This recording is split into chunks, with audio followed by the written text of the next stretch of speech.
Let's talk about two misunderstandings in PTE speaking. PTE speaking is two main misunderstandings we will discuss. The first one is fluency and speed same ആണെന്നുള്ള തെറ്റിദ്ധാരണ. അതങ്ങനെയല്ല. Fluency എന്ന് പറയുന്നത് നമ്മളുടെ സംസാരത്തിൻ്റെ ഒഴുക്കാണ്. The flow of our speaking. ലാംഗ്വേജിൽ നിങ്ങൾ പ്രൊഫഷ്യൻ്റ് ആണെങ്കിൽ നിങ്ങൾ കറക്റ്റ് സെൻറ്റൻസ് കൺസ്ട്രക്ഷൻ ഒക്കെ ഫോളോ ചെയ്ത് ലോങ് പോസസ് ഒന്നും വരുത്താതെ സ്റ്റാമർ ചെയ്യാതെ നന്നായിട്ട് സംസാരിക്കും.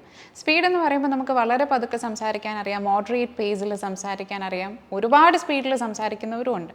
ബട്ട് അതൊക്കെ ബോറിംഗ് ആയി പോകും അല്ലേ? ഒരുപാട് സ്പീഡിൽ സംസാരിച്ചു കഴിഞ്ഞാൽ നിങ്ങൾ ഫ്ലുവൻ്റ് ആണെന്ന് ഒരിക്കലും അർത്ഥമാകുന്നില്ല. നിങ്ങൾ കറക്റ്റ് പേസ് ഫോളോ ചെയ്തിട്ട് നല്ല ലാംഗ്വേജിൽ സംസാരിക്കണം. സോ സ്പീഡും ഫ്ലുവൻസിയും രണ്ടും രണ്ടാണ്. സെക്കൻഡ് മിസ്അണ്ടർസ്റ്റാൻഡിംഗ് ആണ് ആക്സെൻറ്റും പ്രൊനൗൺസിയേഷനും സെയിം ആണെന്നുള്ളത്.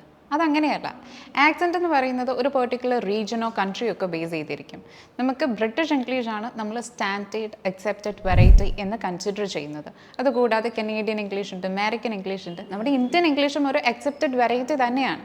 അപ്പോൾ നമ്മൾ മറ്റുള്ള രാജ്യക്കാരെ പോലെ തോന്നിക്കാൻ വേണ്ടി ഫേക്ക് ആക്സെൻ്റ് ഒന്നും യൂസ് ചെയ്ത് സംസാരിക്കേണ്ട ആവശ്യമില്ല.